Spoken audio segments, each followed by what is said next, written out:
Welcome to the Jill on Money Show. It's Tuesday, April 4th, and we are here trying to take the mystery out of your financial life.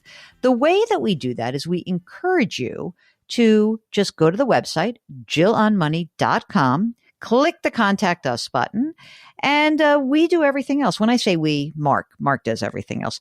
Mark, are you preparing for your Easter Sunday ahead? Are you cooking? What will you be doing? We will be in another country on Easter Sunday. I forgot you're going away. I don't even know what to do with myself. And believe it or not, Amanda has somehow figured out, I don't know how she did this, and I don't know if it's going to happen, but she found a Easter egg hunt where we will be. That's amazing. And she's the best mommy in the world. Also, very strong researching skills. So let's be clear. I would hire her to do anything on my behalf. The two of you could run my lives, sort of both sides of it. That would be great. I feel like we can get her involved in the Jill on Money world. Anyway, if you want to read all about the cool stuff that's going on in Jill on Money land, everything lives on our website, jillonmoney.com. There you can subscribe to our new service. It's called Jill on Money Live. We've just completed our first quarterly live webinar with Ed Slott, and it was amazing. More special content. What do you want? How about joining us for a live chat session? Video, baby, video. So if you jump behind that paywall for that whopping $35 a year, you can skip the line and do a video chat session with me and Mark. How great is that? I love that. Okay, today we're doing regular old chat session with Michael, who's on the line from South Carolina. Hi, Michael. How are you? Good. How are you doing? Doing well. What can we do for you today? So I will be 52 next week. My wife is also 52. And I'm looking to make a change from my current job, which is stressful, to something that is less stressful. And I have a 1-hour commute each way. Oh, so I'm kind of tired of that. It wasn't too bad pre-COVID. Then I got used to working at home for a while during COVID. Now that ride seems a lot tougher than it used to. Michael, how much do you earn? So I earn $170,000, but I also have a military retirement that I get, which is $35,000. Okay, and does your wife work full time as well? Yep, and she does $60,000. And do you guys have kids? So we do. We're actually both remarried. We come from prior 20-year marriages each. So she has 3, all grown, and I have 2, all grown. Her youngest is actually freshman in college, but her ex-husband is handling the college. I really want to know about how you found each other, because I feel like that is so awesome when you have this like Brady Bunch family. It sort of heartens me to be like, okay, yeah, like my friends who are divorced have a shot because there are people like Michael out there who are like, I have kids, you have kids, let's do this. You know, a friend of mine who was divorced, told me something very interesting. We were talking about her dating, and she said, you can't really date someone who doesn't have children because they don't get it. Like they don't really get like why your whole life is upside down because you have these 3 kids or 2 kids, right? And you guys found each other, which is awesome. So they're launched-ish mostly. What do you think you need to live on, the two of you? Like what's the real income need that let's look at the other way. What are your expenses? So I tracked it actually for the last year in a program, and I spend around $9,000 a month. So say $10,000 a month. Okay. I like that you round up. You're my kind of guy. Let's talk a little bit about the money that you saved, because that will determine kind of where we can go next. Because we know you've got the $35,000 in the military pension. We know she's continuing to earn her 60. So you're getting close, right? So what is it that you've saved so far? So I have in a brokerage account about $170,000, of which about $30,000 is liquid in that. The others in some mutual funds, which I actually need to reallocate and make it a little less risky. And I've been putting about $2,000 a month into that brokerage account. What about retirement stuff? So retirement, I have. I was military for 23 years, so I have thrift savings plan that has $280,000. Okay. I have a Roth at $195,000. I have a 401A for $125,000. Okay. a 403B for $330,000.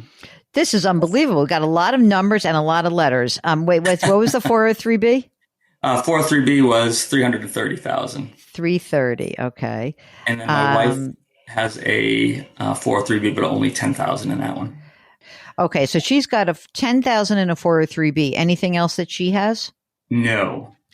Well, what you missed the whole point of the second marriage, which is to find someone with money. You kind of blew that. But okay, all right. Yes. What about you said you had $30,000 liquid in the brokerage account? Does that mean that's sort of your emergency reserve, or do you have money in the bank?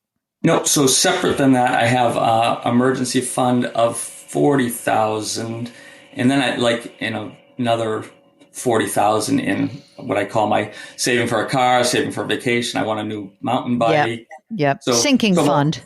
Yeah. So I want to build the emergency fund up to about 60, but I have the other money just in case I need it.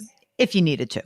What is the opportunity for you to downshift? Because you're so you're not saying I want to retire. You're saying 2 hours of my life I would like back, right? That commute is a killer. And if you're looking to make a move, what do you think you could earn if you were to downshift? Obviously, you don't have to be earning 170 because we know you've got some income here between the two of you. What do you think you could earn? Could or want to. So I am in South Carolina, and the job market is a little less, pays a little less for part-time work. So I'm hoping I can do about 30,000. I could do more. I could do less. I don't know. 30? What are we talking about? I was I'm bummed out right now because I thought you were going to give me 75 looking, no way. So I want to, I'm a runner. I enjoy running. Yeah. So I want to work at a sports store where I can get discounts on my sneakers and spend more time doing things I enjoy. Okay, wait a second. Mark, this is right up there. The horse, we have the horse woman.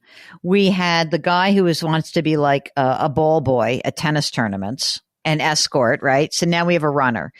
Okay. So if you were to make your 30, and your wife would carry the health insurance, right? So I actually have military health insurance for the rest of my life. Right. Oh, that's and she's covered too with that. Okay. So that's great.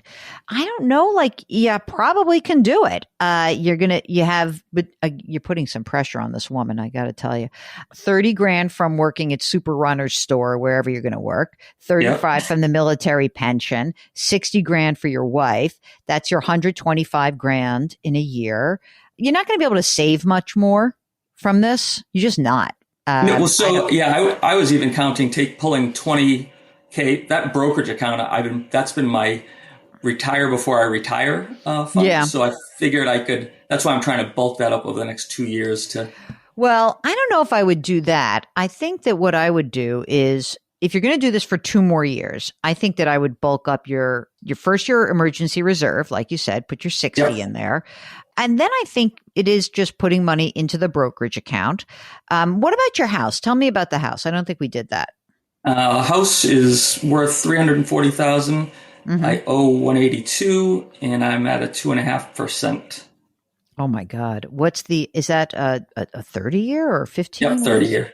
Oh my God! So we're not going to pay that down. No, I have 27 years left, and I'll take all 27 years. Yes, thank you very much.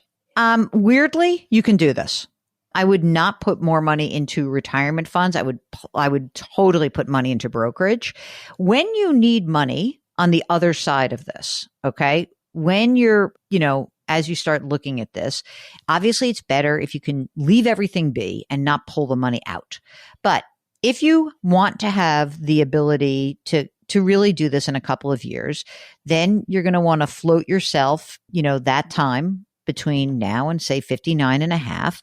And don't worry about converting any of the money to Roth money. You can make this work if you don't actually just go eating into this in too big a way.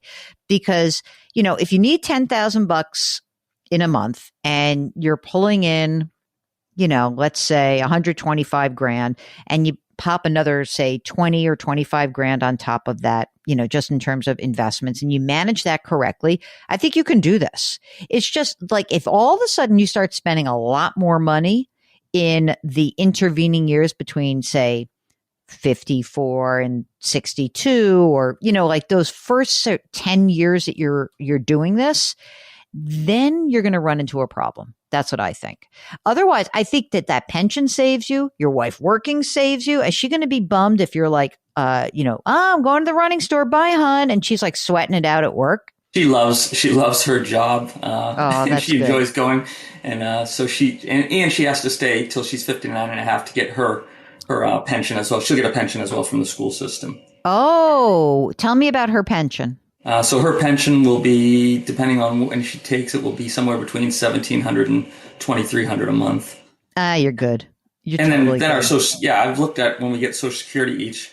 Yeah, you're good. You're good. You can totally do this. You may even be able to do this a little bit sooner, but I don't think you'll feel good until you have like 60 grand in the bank. You know what I mean? Like, so if you're able to put, let's just say that in the next year, you keep doing your $2,000 into your brokerage account. I don't even think you need to put money into retirement. Are you maxing out retirement right now? I'm maxing it out, and my company matches 10%. I would pull it back to 10%. Just go to 10%. And then all that extra money, just put it into brokerage and bank account for the next 2 years. Yeah, and I'm doing, actually, I didn't mention it, but I am, the emergency fund, I'm throwing in about $600-700 a month into that as well. You're in great shape, man. I got to tell you something. I'm like listening to this. I'm like, oh, I don't know if he's going to do this. But now you're telling me the whole story. I think you can do it. I really have 17 tabs on my spreadsheet that had said the same thing, but I was, I know I'm on the line. No, you're really not. You're really not, actually, because the two pensions. That's why you're not. You can do this. You really can do this. And I mean, look, if any of these kids are like, no, I want to go to grad school, you have to just be a little bit careful not to dive into all of this money too soon.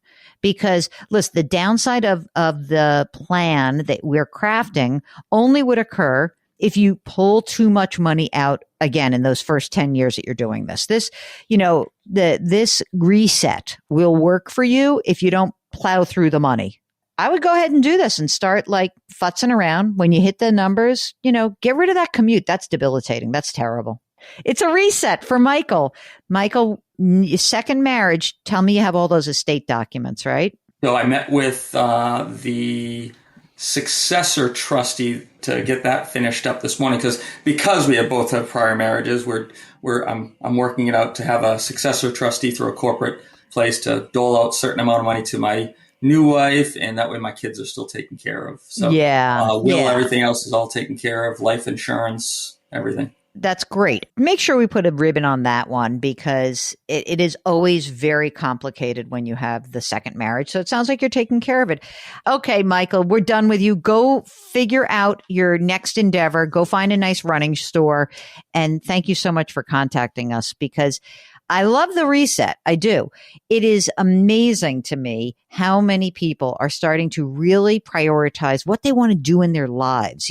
Why save all this money? Why is this guy like work in the military, then work in real life, and then spend 2 hours a day commuting? Like, why do that? He's willing to actually look at what's going on, make the change. I mean, who knows? Maybe you'll get bored in the running store. You might be like a knowledge worker and be like, no, that was great for a year. And maybe you'll find something else. But all he has to do is make 30 grand a year to make this possible. I think that's amazing. It really is. And I guess I have to come up with a much better hobby than mine. How many Peloton classes can I take, Mark? I mean, really, what am I going to do? I feel like I'm not going to be bored at all. I'm not. I would like to not wake up at 4:44 anymore. What I tend to do. Anyway, if you would like to figure out how to make your great money reset, first buy the book, of course, but go to our website, JillOnMoney.com, click the contact us button. Do let us know if you'd be willing to come on the air. And while you're there, you can find all sorts of great content. Do sign up for the free weekly newsletter. Okay, lift someone up, change your work, change your wealth, change your life. Thank you for listening. We'll talk to you tomorrow.